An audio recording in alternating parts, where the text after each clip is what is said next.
حضرت ابن الجوزی رحمۃ اللہ علیہ فرماتے ہیں کہ ایک درویش تھے، حضرت ابو ہاشم ان کا نام تھا۔ کہتے ہیں بڑی مجبوری تھی، مجھے کہیں جانا تھا تو کشتی نہیں مل رہی تھی۔ اچانک ایک کشتی گزرنے لگی تو میں بھی سوار ہونے لگا تو ملاح نے مجھ سے کہا کہ یہ ایک صاحب بیٹھے ہیں، بڑے امیر ہیں، ساتھ ان کی کنیز ہے، انہوں نے مجھ سے بک کر لی ہے، ساری کی ساری کیا کدھر سی سالم کرا لیا ٹانگا، وہ ساری کی ساری بک کر لی ہے، تو میں تو کسی کو نہیں بٹھا سکتا۔ تو وہ جو صاحب بیٹھے تھے بڑے سیٹھ آدمی تھے، کہنے لگے میاں آپ کسی اور کشتی میں، اور جو ان کی کنیز تھی نا وہ کہنے لگی چہرے سے کوئی نیک آدمی لگتا ہے، چلو اتنی سواریوں کی جگہ ہے، کسی کونے خدرے میں بیٹھ جائے گا، ہمارا کیا جائے گا۔ کہا اچھا چلو آ جاؤ۔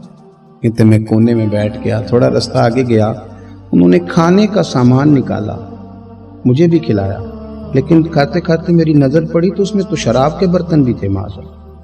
پھر اس شخص نے کھانا کھانے کے بعد اس کنیز سے کہا کہ مجھے معاذ اللہ گانا سناؤ۔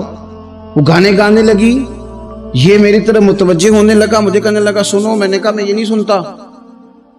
پھر میری طرف شراب بڑھائی، میں نے کہا میں نہیں پیتا، تو کہنے لگا تو کیا سنتا ہے، تو کیا سنتا ہے، تو کہنے لگے میں سناؤں کیا سنتا ہوں۔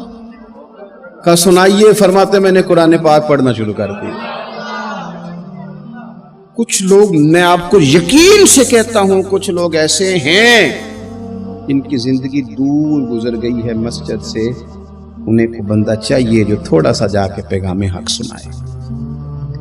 یعنی ان کو پتہ ہی نہیں ہے کہ دین میٹھا کتنا ہے، حسین کتنا ہے، قرآن میں چاشنی کتنی ہے، سرکار کی تعریف کا، نعت خوانی کا رنگ کتنا شاندار ہے۔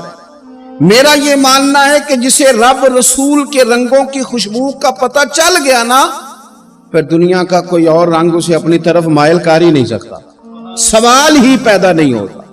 کچھ لوگوں نے سونگا نہیں ہے، آئے نہیں ہیں، قریب نہیں آئے۔ شیخ ابو ہاشم کہتے ہیں مجھے کہنے لگا سناؤ نا، امیر آدمی تھا، کبھی اس طرف گیا ہی نہیں تھا، ڈھیروں لوگ ہیں جو نہیں مسجد جاتے۔ الہاکم التکاثر حتی زرتم المقابر، اللہ فرماتے ہیں کہ تمہیں دولت کی ہرس نے اتنا عجیب الجھا دیا کہ قبروں تک پہنچ گئے تھے۔ بہت سارے لوگ ہیں قبر میں چلے جاتے ہیں، مسجد میں نہیں آتے۔ تو کہتے ہیں میں نے اسے چند آیتیں سنائیں، اس کی تو کیفیت ہی بدل گئی۔ کہنے لگا مولانا زندگی بڑی گناہوں میں گزری ہے، اب توبہ کر لوں تو مالک معاف کر دے گا۔ کارنامے خطرناک ہیں، پیچھے رجسٹر کالا سیاہ، معافی ہو جائے گی۔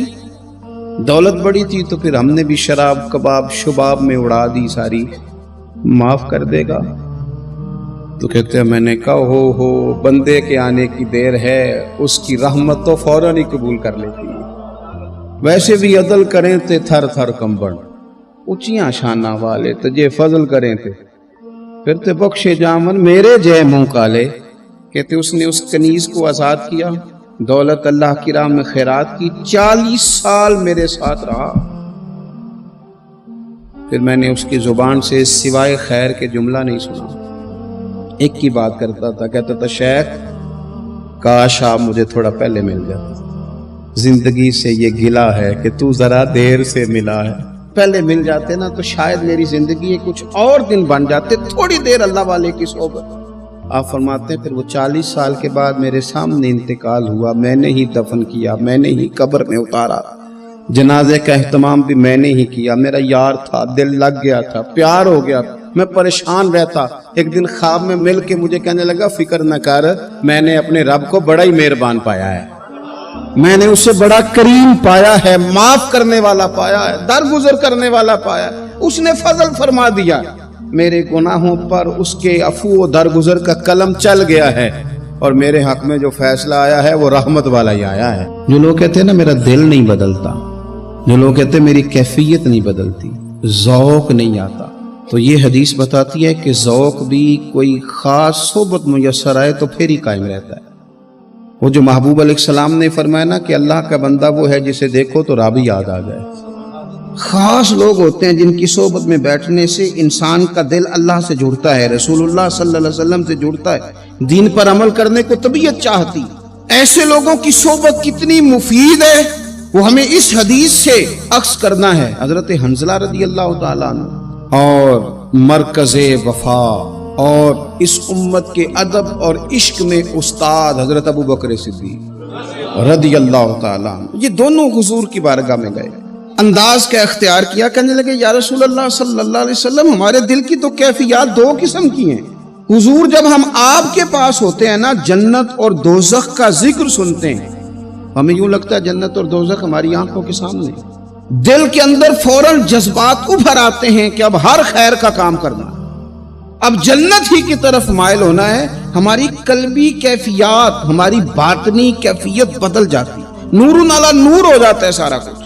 لیکن حضور جب ہم آپ کی بارگاہ سے اٹھ کے گھر جاتے ہیں، بال بچوں کے پاس جاتے ہیں، تو پھر وہ حال نہیں رہتا۔ یا رسول اللہ صلی اللہ علیہ وسلم یہ کیا ہے؟ تو محبوب نے کیا فرمایا؟ آپ یقین کریں جو اہل طریقت اور تصوف ہے نا، یہاں ان کی روحیں مچل جاتی ہیں۔ حضور فرمانے لگے حالت ایک طرح کی نہیں رہتی، ہاں اگر تمہاری وہی حالت رہے جو تمہاری میرے پاس ہوتی ہے، اگر کیفیت باطنیہ وہی رہے جو میری بارگاہ میں ہوتی ہے، تو فرمایا تم بستروں میں موجود ہو اور فرشتے آ کے تم سے سلام کریں، تم ابھی رستوں میں ہو اور فرشتے تم سے ملاقات کریں، اگر تمہاری کیفیت وہ بن جائے جو یہاں ہوتی ہے، اگر تم اسی پر جم جاؤ، وہی حالت ہو جائے، تو پھر تو فرشتے گویا آئیں تمہاری زیارت کے لیے، تمہاری ملاقات کے لیے فرشتے آئیں۔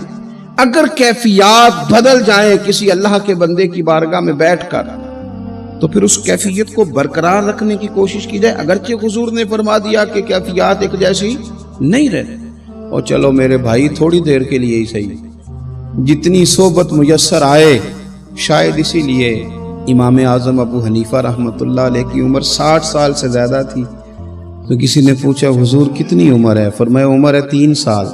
حضرت آپ تو علم، عمل، روحانیت، معرفت کے شاہ سوار ہیں، تو ساری داڑھی سفید اور آپ کہہ رہے ہیں 3 سال۔ فرمانے لگے عمر وہی 3 سال ہے جو امام جعفر صادق کی خدمت میں گزر گئی، وہ کیفیات جو ان کی بارگاہ میں رہتی تھیں، وہ انداز جو ان کی بارگاہ میں رہتا تھا، جو ان کے پاس ہوتا تھا، وہ پھر کہیں اور میسر ہر مشکل دی کنجی یارو ہاتھ مرداں دے آئی، اور مرد نظر کرے جس ویلے، اوئے ہوئے مرد نظر کرے جس ویلے، مرد نظر کرے جس ویلے، پھر مشکل رہے نہ کائی۔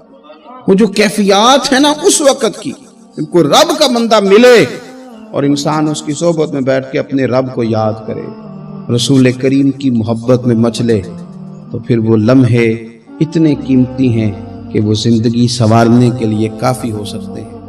ایک صحابی تھے، نبی پاک صلی اللہ علیہ وسلم ایک جہاد پہ گئے تو وہ صحابی آئے، کالا کلوٹا رنگ، اور کچھ بیمار تھے تو جسم سے بدبو بھی آتی تھی، میرا روپ بھی نہیں تے میرا رنگ بھی نہیں، مینو یار منان دا ٹنگ بھی نہیں۔ بکریاں چرایا کرتے تھے، تو کسی نے کہا کہ وہ محبوب آئے ہوئے ہیں جو اعلان نبوت کرتے ہیں، تو کہتے میں اپنی بکریاں لے کے اس طرف آ گیا جہاں محبوب تھے۔ جب میں پہنچا تو اللہ کے رسول ایک چھوٹی سی پہاڑی تھی اس پہ بیٹھے تھے، میں دور کھڑا ہو گیا، میں نے کہا آپ ہیں وہ جو کہتے ہیں میں اللہ کا رسول ہوں؟ تو کہتے ہیں محبوب نے فرمایا دور کیوں کھڑے ہو، نیڑے آؤ میں بتاتا ہوں میں ہی اللہ کا رسول ہوں۔ تو کہتے ہیں میں نے کہا نہیں، میرے جسم سے بدبو آتی ہے، مجھے تو میرے اپنے پاس نہیں بٹھاتے، پسینہ آتا ہے تو بدبو نکلتی ہے، حضور میں نہیں قریب آتا۔ کہتے ہیں محبوب اٹھ کے کھڑے ہوئے، حضور قدم آگے بڑھاتے تو میں پیچھے بڑھاتا، حضور آگے میری جانب چلتے تو میں پیچھے ہوتا۔ فرماتے محبوب تیز دوڑے اور میرے قریب آئے تو نبی پاک علیہ السلام نے مجھے بغل گیر کر لیا۔ جب محبوب پاک علیہ السلام نے مجھے سینے سے لگایا اور کالا سیاہ میرا ماتھا اور اس پر پسینہ اور بدبو، کہتے محبوب نے جب میرے ماتھے پر بوسہ دیا تو میرا چہرہ بڑا کالا تھا پر میرا دل سارا نور سے معمور ہو گیا، اور میرے اندر سے آواز آنے لگی یہ جھوٹے نہیں، یہ اللہ کے سچے رسول ہے۔ فرماتے میں کلمہ پڑھ گیا۔ محبوب سے کہا حضور بکریوں کا کیا کروں؟ فرمایا جس کی ہیں ادھر ہانک دے وہ لے جائے۔ کہتے ہیں بکریاں چلی گئیں، میں نے کہا میرے لیے کیا حکم ہے؟ تو حضور نے فرمایا یہ تلوار ہے، وہ گھوڑا ہے، وہ میدان ہے، جہاد کر۔ کوئی وضو نہیں، کوئی غسل نہیں، کوئی نماز نہیں، کوئی سجدہ نہیں، تلوار لی، میدان میں نکلے، جہاد شروع ہوا، چند منٹ گزرے کہ شہید ہو گئے۔ صحابہ کہتے ہیں اللہ کے رسول ان کے سرانے کھڑے ہوئے، حضور کی آنکھوں میں آنسو، فرمانے لگے یہ بندہ دیکھو، اس نے عمل تھوڑا کیا ہے پر اجر زیادہ لے گیا ہے، عمل تھوڑا کیا پر اجر فرمایا ابھی کلمہ پڑھا، ابھی شہید ہوا ہے اور حوریں ساری جنت کے دروازے کھول کے کھڑی ہیں، جیسے روح جائے گی اللہ فوراً ہی جنت عطا فرما دے گا، اس کی قبر بقائے نور بن جائے گی۔ ایک شاعر تھا تو وہ کہتا ہے میرے گاؤں میں میلہ لگا ہوا تھا، کہتے ہیں میلہ لگا ہوا تھا تو ہر چیز بک رہی تھی، میرا بھی کچھ خریدنے کو دل چاہا تو میں ڈھونڈنے لگا، میں گلی گلی آواز میلے میں آواز دینے لگا، میں نے کہا لوگوں مجھے کھلونے نہیں چاہیے، مجھے کوئی ایک مخلص بندہ چاہیے، میں غریب ماں کا بیٹا ہوں، بھکارن کا بیٹا ہوں، تو مجھے نہ بس کوئی ایک بندہ مخلص مل جائے، ایک مخلص مل جائے۔ تو وہ شاعر کہتے ہیں اس سال میرے گاؤں کے میلے کی بھیڑ میں، اس سال میرے گاؤں کے میلے کی بھیڑ میں جو گم ہوا وہ ایک بھکارن کا لال تھا، اس فقیر کو تلاش تھی متاع خلوص کی، اور مخلوق چپ رہی کہ یہ مشکل سوال تھا، مخلوق چپ رہی کہ یہ، اور بھکارن کا لال کہتا تھا ایک مل جائے مخلص۔